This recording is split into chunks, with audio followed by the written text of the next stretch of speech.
before the garden, before the serpent's whisper, before God sculpted the first man from dust, there was something else. Ancient texts, deliberately excluded from your Bible, speak of worlds that rose and fell before Adam drew his first breath. Jewish mystics whispered about it in shadows. Early church fathers knew these secrets and chose silence. What terrified them into erasure?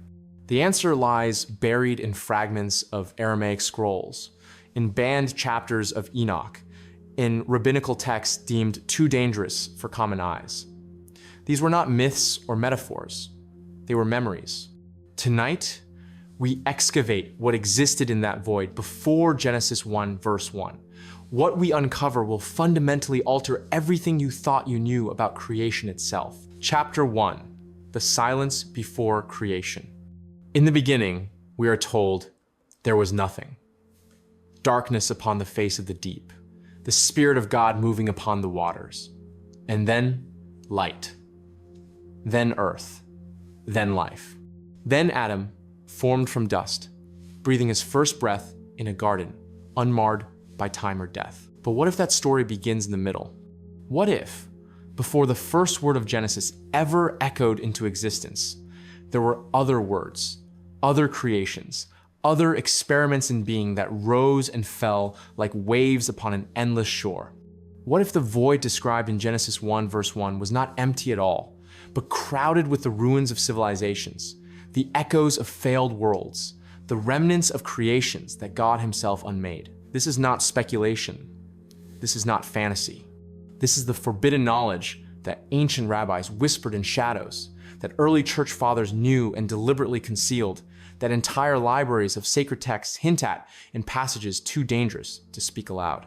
The Zohar, that great medieval text of Jewish mysticism, states it plainly. God created worlds and destroyed them. Not one world, not two worlds, plural, attempts at creation that preceded our own. The text describes how the Eternal One would fashion a cosmos, observe its unfolding, find it wanting, and return it to nothingness before beginning again. Our universe, the Zohar suggests, is not the first creation. It is merely the one that survived, or perhaps the one that has not yet failed. The Sefer HaBahir, an even older mystical work dating to the 12th century but containing traditions far more ancient, speaks in riddles about these previous attempts. It describes primordial light that existed before our sun, primal darkness that preceded our night, patterns of creation that were tested and discarded like a craftsman rejecting flawed prototypes. The language is cryptic, deliberately obscure, as though the authors feared what might happen if they spoke too clearly. And they had reason to fear. Origen of Alexandria, one of the most brilliant minds of early Christianity, knew these traditions. So did Clement of Alexandria, his predecessor. Both men had access to Jewish mystical teachings, to texts that would later be suppressed or destroyed, to oral traditions passed down from the time of the Second Temple. And both men, in their writings, hint at doctrines of multiple creations, of worlds before worlds, of time before time. But they speak carefully, obliquely.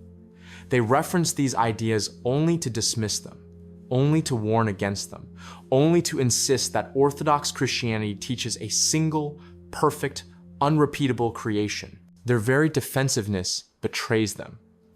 You do not argue strenuously against ideas that no one believes. You argue against ideas that are dangerously popular, seductively plausible, and deeply threatening to established authority. Because make no mistake, this knowledge was dangerous, still is dangerous. If God created and destroyed previous worlds, then creation is not a singular act of perfect will, but an iterative process, subject to trial and error. If our world is simply the latest attempt, then divine perfection becomes questionable. If there were inhabitants of those previous creations, beings who lived and loved and built civilizations before being unmade, then the nature of divine justice becomes deeply troubling. These implications ripple outward into every corner of theology. They undermine claims of special creation, of humanity's unique status, of the reliability of divine promises, After all, if God unmade entire worlds before, what prevents him from unmaking ours? The Hebrew phrase appears in Genesis 1 verse 2 like a scar across the narrative, tohu vabohu, usually translated as formless and void, or waste and emptiness. But the rabbinical tradition understood these words as loaded with deeper meaning. Tohu vabohu was not simply absence, it was the wreckage of what came before. The Talmudic sages debated this passage endlessly. Some argued that tohu vabohu described the primordial chaos from which God fashioned order. Others suggested something darker, that tohu vabohu was the rubble of previous creations, the shattered fragments of worlds that God had built and destroyed before beginning again with our cosmos. This interpretation finds support in other ancient texts. The Book of Jubilees, written sometime in the 2nd century BCE and considered scripture by early Jewish and Christian communities, contains chronological puzzles that hint at vast stretches of time before Adam. The text describes angels and spiritual beings existing before the creation week, implying a longer cosmic history than Genesis superficially suggests. The Gnostic texts discovered at Nag Hammadi in 1945 speak even more explicitly about failed creations. In these forbidden gospels, the divine feminine figure Sophia attempts to create without her consort, producing the malformed demiurge Yaldabaoth, who in turn generates a flawed material cosmos. Before our world, these texts suggest there were Sophia's abandoned experiments, imperfect prototypes, beings brought into existence and then discarded when they failed to manifest the divine image. Whether we read these accounts as literal history or symbolic theology, they point toward a consistent tradition, a belief shared across multiple cultures and religious communities, that our creation was not the first, that the cosmic drama we inhabit has been performed before, with different actors, on different stages, in ages now utterly forgotten. What we are exploring in this investigation is not mythology in the dismissive sense, not fairy tales or primitive superstition. We are excavating suppressed history, banned theology, dangerous knowledge that religious authorities across millennia have worked tirelessly to bury. We are asking questions that make institutions uncomfortable. We are reading texts that were deemed too threatening to preserve, and we are confronting the most unsettling possibility of all. If there were worlds before ours, worlds that God created and then destroyed, what happened to them? What sins or failures or cosmic errors led to their annihilation? What did their inhabitants do or fail to do that warranted complete erasure from existence? And more importantly, more terrifyingly, what happened to those inhabitants themselves? Were they simply unmade, returned to the nothing from which they came? Or do they persist somehow, displaced, bitter, haunting the margins of our reality, like ghosts from creation's earlier drafts? Could the demons and fallen angels of our theology actually be survivors of God's previous attempts, beings who remember being unmade and who rage against the new creation that replaced them? These questions have no comfortable answers. The texts that might tell us were burned, banned, or buried so deep in esoteric tradition that only fragments remain. But those fragments are enough to know that the story we were told is incomplete, enough to understand that before the garden, before the serpent, before Adam drew his first breath, there was something else, something immense, something terrible, something that the architects of religious orthodoxy decided we were safer not knowing. Tonight, we piece together what they tried to erase. We read the texts they tried to bury. We ask the questions they forbade us to speak. We excavate the silence before creation. And we discover that silence, when you listen carefully enough, is not silent at all. It echoes with the screams of worlds that failed, beings that were unmade, and the terrifying possibility that we might be next. The journey begins here, in the darkness before Genesis, in the void that was never empty, in the ruins that predate the foundation of the world. Hold fast. What we uncover will change everything. Chapter 2, the pre-Adamic worlds, echoes of broken creations, The Midrash Rabbah, that vast collection of rabbinic commentaries compiled over centuries, contains a passage that most religious teachers hurry past without comment. It appears almost casually, buried among discussions of scripture and law, but its implications are staggering. The text states simply, God created worlds and destroyed them, saying, "This one pleases me, those did not please me." Read that again slowly. God created worlds, plural, complete universes, entire cosmoses, fully realized creations, and then destroyed them, not reformed them, not corrected them, destroyed them utterly because they did not please him. The ancient rabbis who preserved this tradition were not speaking metaphorically. They were describing actual creative acts, actual worlds that rose into being and then collapsed back into nothing when they failed to meet some divine standard we can barely fathom. Our universe, in this understanding, is not the alpha creation, but merely the latest iteration, the one that has so far avoided the fate of its predecessors.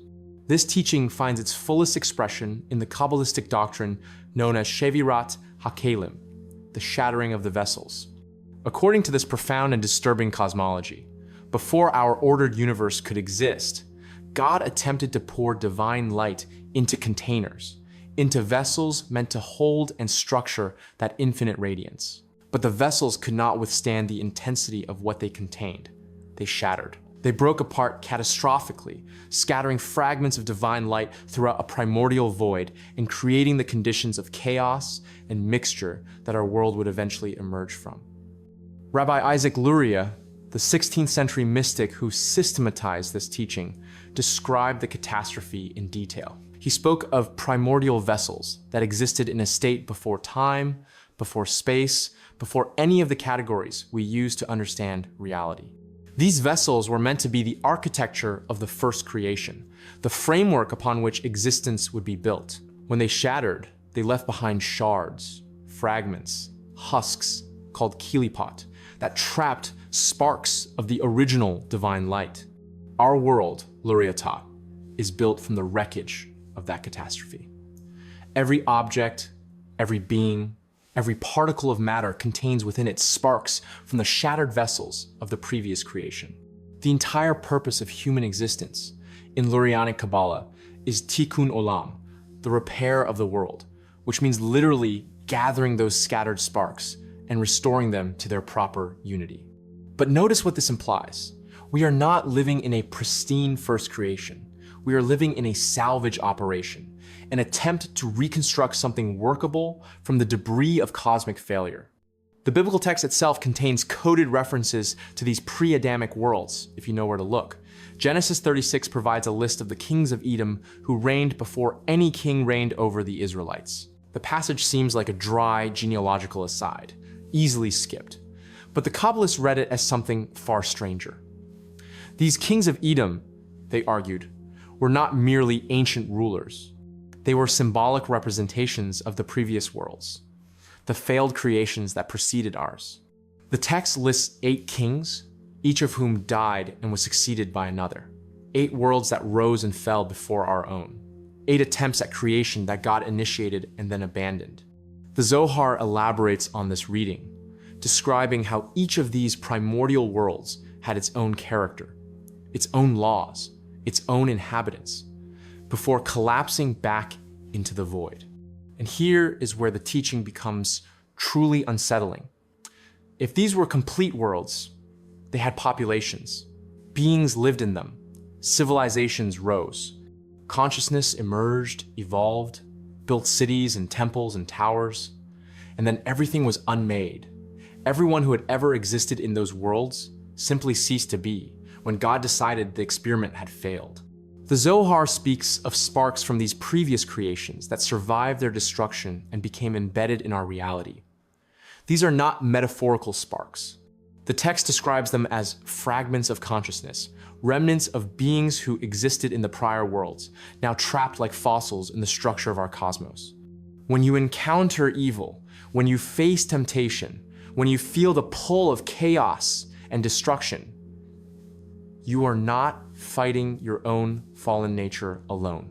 You are confronting the traumatized fragments of beings who were unmade, who remember annihilation, who rage against the creation that replaced them. The Sefer Raziel Hamalak, attributed to the angel Raziel and supposedly given to Adam himself, contains chronologies that make no sense if our world is the first creation. It references eons and ages that preceded the 7 days of Genesis, vast stretches of time measured in units that dwarf our cosmic calendar. The book describes primordial alphabets and number systems that existed before Hebrew, before human language, suggesting that previous creations had their own modes of communication, their own systems of meaning that are now lost to us. The concept of primordial Torah adds another layer to this mystery. According to ancient Jewish teaching, the Torah existed before creation as a kind of blueprint or template that God consulted when fashioning the world.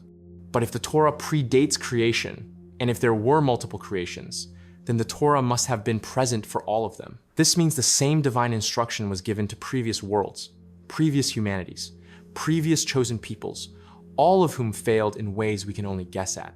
The Talmudic tradition speaks of 7 earths, 7 distinct worlds or layers of reality.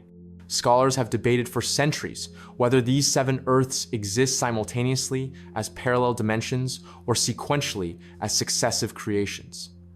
Either interpretation is disturbing.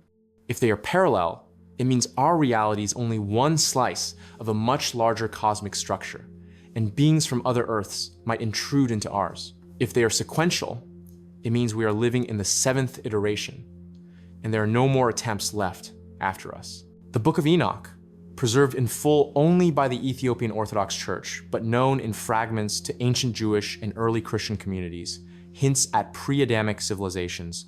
It describes the Watchers, angelic beings who descended to earth and taught humanity forbidden knowledge. But careful reading of the text suggests these Watchers remember a time before Adam, before the current order of creation. They speak of former ages, of knowledge from worlds that are now gone, of secrets that should have died with previous creations but somehow survived. The rabbinical debates over whether these previous worlds were literal or spiritual become almost beside the point when you examine the texts closely. Whether the shattering of the vessels describes an actual cosmic catastrophe or a spiritual principle, the implication remains the same. Creation as we know it is built on failure. Our world emerged from the ruins of what came before. We are living in a patched-together cosmos held together by divine will and constant repair. The Sefer HaBahir speaks of primordial nothing that contained everything, a state before existence that was not mere absence but rather infinite potential. From this nothing, God drew forth worlds one after another, testing different configurations, different laws of nature, different types of beings. Most attempts failed immediately. A few lasted longer before collapsing into contradiction and chaos. And finally, our world, which has persisted for thousands of years but shows constant signs of the same flaws that destroyed its predecessors. If God failed before, can he fail again? The texts do not shy away from this question. They suggest that our creation remains unstable, that the same forces that shattered the vessels continue to operate, that the possibility of cosmic failure is always present. The work of tikkun, of repair, is never finished. The moment humanity ceases that work, the moment we stop gathering the sparks and mending the fractures, our world will go the way of the ones before it. Early Christian heresies preserved similar ideas, often in even more explicit form. The Marcionites taught that the creator God of the Old Testament was not the supreme divine being, but a lesser, flawed entity whose creations were imperfect and required redemption by a higher God. The Valentinians described elaborate systems of emanations and eons, with our material world representing one of the lower, more corrupted levels of a vast cosmic hierarchy. Both groups were declared heretics and their texts burned, but not before they had spread the dangerous idea that our world might be a mistake, a deviation from true divine intent. The Damascus document, one of the Dead Sea Scrolls found at Qumran, references former ages and earlier generations in ways that seem to predate Adam. The text speaks of God remembering his covenant from former times, of judgments that fell on previous generations, of a cosmic history that extends far beyond the biblical chronology. The Qumran community preserved these traditions even as mainstream Judaism was moving toward more orthodox interpretations that emphasized a single, perfect creation. What emerges from all these sources, across different traditions and centuries, is a consistent pattern. Creation is not a singular event, but a recurring experiment. God works like a craftsman, fashioning cosmos after cosmos, learning from each failure, adjusting the parameters, trying again. Our world is not the masterpiece. It is the latest prototype, and the testing is not over. We might be living in a temporary success story. Our world has lasted longer than the previous attempts, but that does not mean it will last forever. The same instabilities that destroyed the worlds of Edom, that shattered the primordial vessels, that unmade entire civilizations before Adam, are still present in the fabric of our reality. We feel them every time chaos erupts, every time order breaks down, every time the world teeters on the edge of annihilation. The rabbis who preserved these teachings understood something profound and terrifying. Our existence is not guaranteed. Our world is not eternal. We are living on borrowed time in a creation that has not yet failed, but shows every sign that it might. And if it does, if our world goes the way of the ones before it, will anything of us survive? Will fragments of our consciousness become the demons that haunt the next creation? Will some future humanity feel our presence as we feel the presence of the pre-Adamic beings, as hungry ghosts rattling at the boundaries of their reality? The texts offer no comfort, only the imperative to keep repairing, keep gathering the sparks, keep mending what is broken, because the alternative is not death, but something worse. To be unmade completely, as those previous worlds were unmade. To have our entire existence erased as if it never happened. To become nothing but a cautionary tale in the next creation's mystical texts, if there is a next creation at all. We stand on the shoulders of ruins. Beneath our feet lie the bones of broken worlds. And the question is not whether we will join them. The question is only when. Chapter 3. The inhabitants. What lived before Adam? If there were worlds before ours, complete creations that rose and fell before Genesis ever began, then the question becomes unavoidable, terrifying in its implications. Who lived in those worlds? What kinds of beings populated creations that God deemed failures and destroyed? The answer, preserved in fragments across multiple religious traditions, is more disturbing than the silence of official theology would suggest. Those beings did not simply vanish when their worlds were unmade. They survived. They persisted. They are here with us now, displaced refugees from failed creations, bitter witnesses to their own annihilation, forever haunting the margins of a reality that replaced them. Jewish mystical tradition speaks explicitly of pre-Adamic races, beings that existed before the creation of humanity as we know it. These were not primitive hominids or evolutionary ancestors. They were fully realized conscious entities, created by God in earlier experiments, fashioned according to different templates, and governed by different laws than those that would later define human existence. The Talmud and Midrash contain scattered references to these primordial inhabitants. Some texts describe them as giants, beings of immense size and power who walked the earth in ages before time was counted. The Nephilim, those enigmatic giants mentioned briefly in Genesis 6, may not be the offspring of fallen angels and human women as commonly interpreted.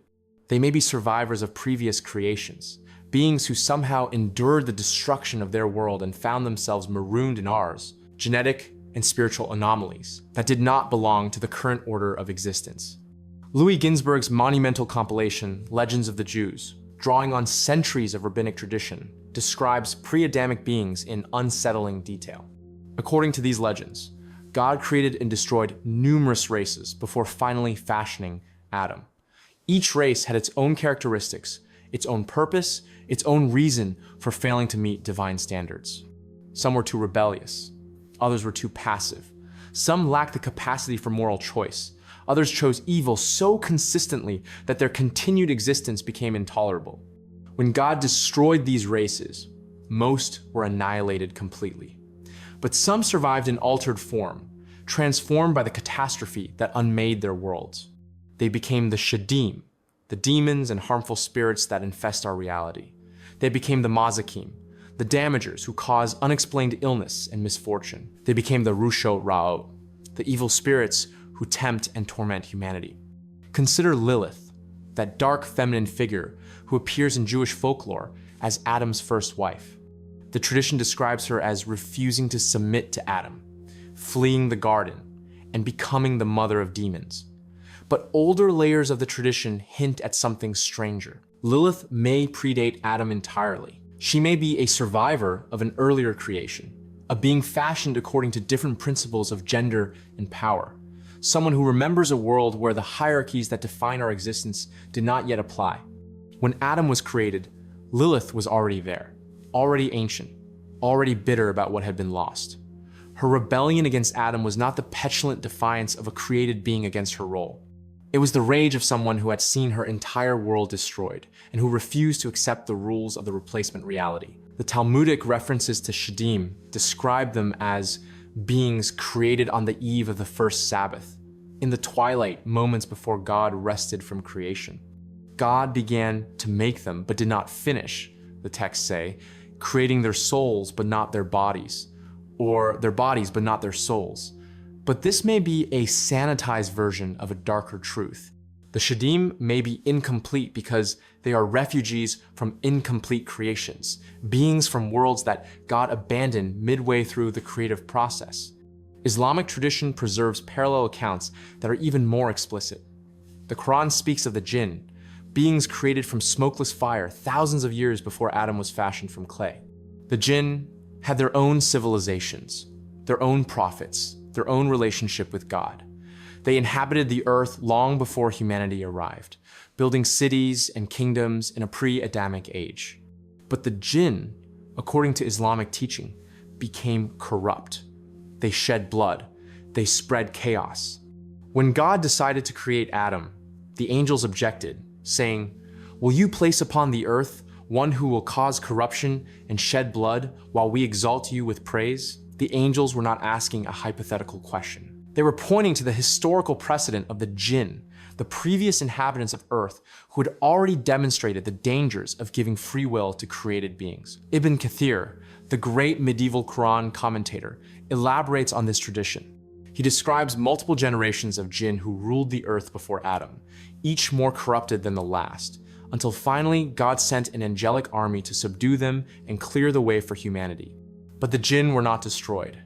They were driven underground into hidden dimensions, into the spaces between spaces where they would not interfere with the new creation. Yet they remained bitter and resentful, watching humanity inherit the world that had been theirs. The Book of Enoch adds another layer to this picture with its account of the Watchers, angels who descended to earth and took human wives. But careful reading reveals anomalies in the text. The Watchers speak of knowledge from before the flood, before Adam, from ages that the biblical chronology does not account for. They teach humanity arts and sciences that seem too advanced, too complete to be mere innovations. They teach as if they are remembering, passing down knowledge from earlier times, from previous creations where these technologies had already been developed. What if the Watchers are not fallen angels at all, but survivors of pre-Adamic worlds who possessed knowledge of previous civilizations? What if their sin was not desire for human women, but the crime of contaminating the new creation with memories and technologies from the old, failed ones? The Gnostic texts from Nag Hammadi describe entities called archons, malformed beings created by the demiurge Yaldabaoth in his bungling attempts to imitate true divine creation. The text on the origin of the world provides a cosmology where our material universe is itself a flawed copy, and the archons are the inhabitants of that flawed cosmos, beings who lack spiritual light and who therefore try to trap and harvest the divine sparks present in humanity. But the Gnostic account may preserve a memory of actual pre-Adamic beings, entities created in earlier, unsuccessful attempts at making a stable cosmos. The archons are described as jealous of humanity, as seeking to keep us ignorant, as feeding on our suffering and confusion. This makes sense if they are refugees from failed creations, beings who lost everything when their worlds were destroyed and who resent the new creation that replaced them. Early Christian theologians debated intensely about the origin of demons. Were they fallen angels who rebelled against God, or were they something older, something that predated even the angelic orders? Origen of Alexandria, before the church declared his teachings heretical, proposed the doctrine of the pre-existence of souls. He taught that all spiritual beings, including human souls, existed before their embodiment in physical form. Some of these pre-existent souls fell into sin in their disembodied state and became demons. Others maintained their purity and eventually became angels or humans. The church rejected this teaching, but it preserved an important insight. What we call demons may not be rebels from our creation, but survivors from earlier ones, souls that existed before our world began and that carry with them the trauma and corruption of previous cosmic failures. Christian gap theory proposes that millions or billions of years separate Genesis 1 verse 1 from Genesis 1 verse 2, that God created an original earth which became formless and void due to some catastrophe, and that the 7 days of creation describe not the original making of the world, but its renovation after a cosmic disaster. This theory was developed partly to reconcile geology with scripture, but it accidentally preserves the older tradition of pre-Adamic worlds. If there was a gap, there was time for other beings to rise and fall before Adam. The terrifying implication of all these traditions, across Judaism, Christianity, Islam, and Gnostic sources, is that the beings from pre-Adamic worlds did not disappear. They are still here. The demons that tempt us, the spirits that haunt us, the unseen forces that seem to oppose human flourishing. These may not be fallen angels or abstract principles of evil. They may be conscious beings with their own histories, their own memories, their own grief and rage at being unmade. Imagine being fully alive, fully conscious, part of a thriving civilization, and then experiencing the literal end of your world. Not death, which is a transition, but complete ontological erasure. Your entire reality simply stops being. And yet somehow you persist, a fragment of consciousness that should not exist, forced to inhabit a replacement creation built on the ruins of your own. Would you not be bitter? Would you not rage against the beings who now enjoy the existence that was taken from you? Would you not seek to corrupt and destroy this new creation as your creation was corrupted and destroyed? The demons, the jinn, the shadim, the archons, Lilith and her children, the Nephilim giants, all of them may be traumatized survivors of God's earlier attempts at creation. They are not evil by nature, but by experience, twisted and broken by cosmic catastrophe, unable to forget what was lost, unable to accept the new order that replaced the old. And if this is true, then the spiritual warfare described in religious texts takes on new meaning. We are not just fighting against abstract evil or rebellious angels. We are caught in an ancient conflict between the current creation and the remnants of previous ones, between beings who belong to this world and beings who remember when it was different, when they were the chosen ones, when this earth was theirs. They whisper to us in dreams. They appear at the edges of vision. They exploit the cracks in reality where the current creation has not fully sealed over the ruins of the old. They are bitter, ancient, and utterly implacable, and they have been here far, far longer than we have. We are not the first creation. We are merely the latest. And the previous tenants never truly left. They are watching, waiting, remembering everything that was taken from them. And they will never, ever forgive us for existing in their place. Chapter 4, Why it was erased, the dangerous implications.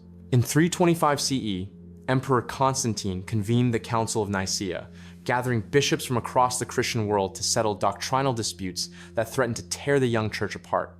The council debated the nature of Christ, the date of Easter, the structure of church hierarchy. But beneath these official discussions ran deeper currents, harder questions about which texts would be considered scripture and which would be condemned as heresy. The council did not create a formal biblical canon that day, but it set in motion the process of standardization that would define Orthodox Christianity for the next 17 centuries.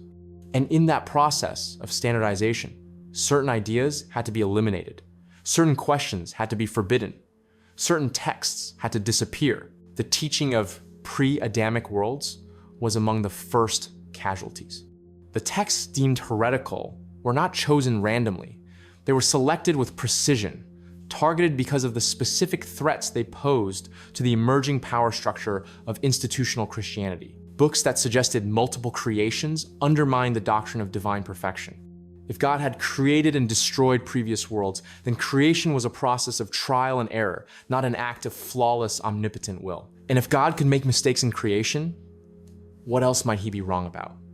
What other divine promises might prove unreliable? The political necessity of a single creation narrative became apparent quickly. The church was consolidating power across the Roman Empire, claiming to speak with absolute authority on matters of salvation and damnation. But that authority rested on a foundation of theological certainty. God had created the world perfectly. Humanity had fallen through sin. Christ had provided redemption. The church administered that redemption through sacraments and doctrine. Any challenge to the first premise threatened the entire edifice. If our world was merely the latest iteration in a series of failed attempts, then the story of fall and redemption became far more complicated. Had there been previous falls, previous redemptions, previous messiahs for previous humanities? The questions multiplied dangerously. Better to suppress them entirely, to insist on a single perfect creation, and to burn any text that suggested otherwise. The Gnostic crisis of the 2nd and 3rd centuries had already demonstrated how destabilizing these ideas could be. Gnostic teachers proposed multiple creators, hierarchies of divine beings, a flawed demiurge who fashioned the material world in ignorance or malice. Mainstream Christianity responded with furious condemnation, declaring Gnostic texts heretical and their teachers agents of spiritual corruption. The intensity of the response reveals the genuine threat these ideas posed. They offered an alternative cosmology that made sense of suffering and evil without requiring belief in a single omnipotent, benevolent God who nevertheless permitted tremendous cruelty. Jewish authorities faced similar pressures to suppress teachings about worlds before worlds.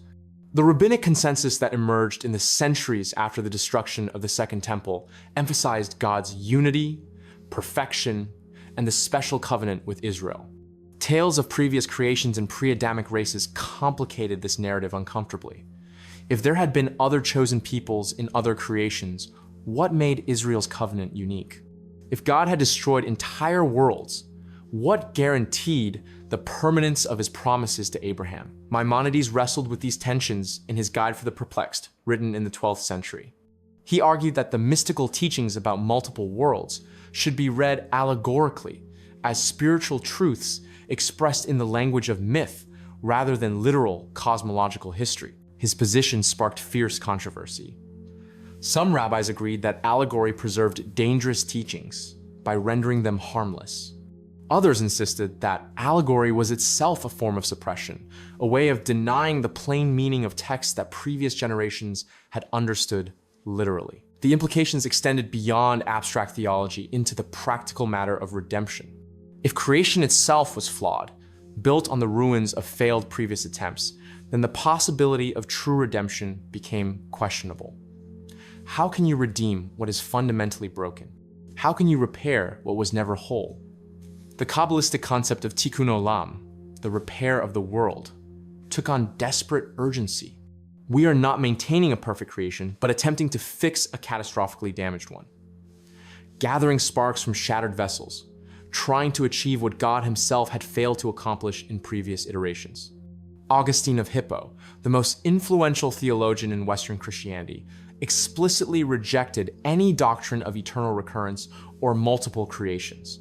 In The City of God, written in the early 5th century, Augustine argued against philosophers who taught that worlds repeat in endless cycles. Such teaching, he insisted, denied the uniqueness of Christ's incarnation and made salvation into a cosmic joke, endlessly repeated with no final resolution. Augustine's argument won the day, and cyclic cosmologies were condemned as incompatible with Christian faith. Throughout the medieval period, dangerous texts continued to circulate despite official prohibitions. They were copied in secret, passed between scholars who understood the risks they were taking. When authorities discovered these texts, the response was often violent. Books were burned, teachers were executed, entire libraries were destroyed to eliminate ideas deemed threatening to religious and political order. Yet some texts survived through an unexpected route. The Cairo Geniza, a storage room in an ancient synagogue in Egypt, preserved hundreds of thousands of manuscript fragments for nearly 1,000 years. When scholars finally examined the Geniza contents in the late 19th and early 20th centuries, they discovered texts that had been hidden rather than destroyed, ideas that Jewish communities had been unwilling to burn, but also unwilling to teach openly. Among these fragments were mystical teachings about pre-Adamic worlds, preserved like time capsules from an age when these ideas still circulated more freely. The Protestant Reformation of the 16th century reopened questions about which texts were authoritative. Protestant reformers rejected the deuterocanonical books accepted by Catholics, arguing for a narrower biblical canon. But in re-examining what counted as scripture, dangerous questions resurfaced. If the church had been wrong about which books belonged in the Bible, what else might it have been wrong about? The discovery of the Dead Sea Scrolls at Qumran in 1947 provided dramatic confirmation that the suppression had been real and extensive. Among the scrolls were copies of texts that mainstream Judaism had long since rejected, including fuller versions of Enoch and previously unknown apocalyptic writings. The Qumran community had preserved an alternative form of Judaism, one that apparently gave greater weight to mystical cosmologies and teachings about multiple ages of creation. Gershom Scholem played a crucial role in rehabilitating Kabbalah as a legitimate subject of academic study. In his landmark work, Major Trends in Jewish Mysticism, published in 1941, Scholem demonstrated that the mystical traditions were not medieval corruptions, but represented streams of Jewish thought that stretched back to antiquity. The teachings about shattered vessels and pre-Adamic worlds were not fringe aberrations, but central concerns of mystical Judaism, preserved despite centuries of institutional disapproval. Yet even today, these ideas remain controversial in Orthodox religious circles. To suggest that our creation might not be the first or the final challenges fundamental assumptions about divine sovereignty and human significance. Orthodox, Jewish, Christian, and Islamic authorities continue to emphasize a single perfect creation, treating mystical teachings about multiple worlds as at best allegorical and at worst heretical. The question becomes unavoidable. What else has been hidden? If the tradition of pre-Adamic worlds survived only in fragments, in suppressed texts and condemned heresies, what other knowledge has been lost entirely? We face an epistemological crisis. Can we trust any religious narrative when we know that narratives have been shaped by political necessity, by power struggles, by the need to suppress destabilizing ideas? The psychological impact is profound. We may be living in a practice-run universe, a temporary success in an ongoing series of cosmic experiments.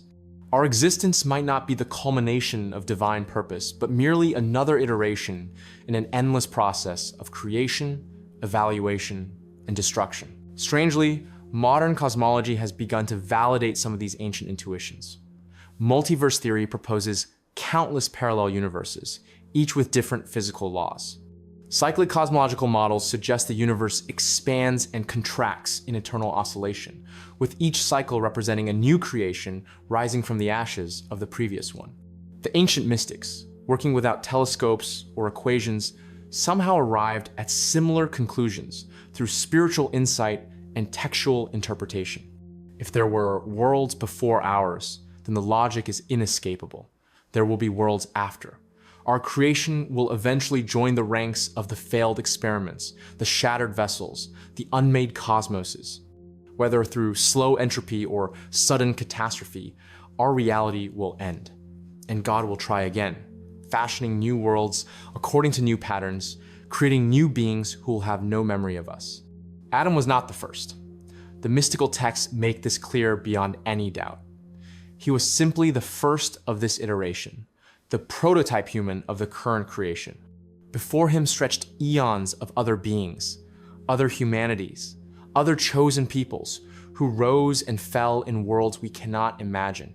And we are not the last. We are merely the current experiment, the latest attempt.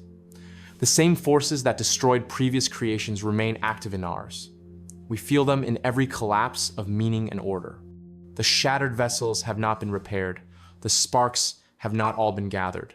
The work of Tikkun remains unfinished and may be unfinishable. The texts were not erased because they were false. They were erased because they were too true, because they revealed realities that institutions built on certainty could not accommodate. They were suppressed because they asked questions that have no comfortable answers, questions that undermine the foundations of religious authority and cosmic confidence. We have journeyed through suppressed texts and forbidden cosmologies, through teachings that religious authorities tried to bury for centuries. The silence before Genesis was never empty, but echoes with ruins of previous worlds, whispers of pre-Adamic beings, memories of civilizations unmade before Adam breathed. These texts were not erased because they were false, but because they were too true, revealing a cosmos more strange and terrible than institutions felt safe teaching. They invite us to question all narratives of origin, to sit with uncertainty rather than fleeing into comfortable answers, to accept that we may be living in a temporary success story built on the wreckage of cosmic failures. Before Adam, there was everything. After us, there will be everything again. The only question is, what will they remember?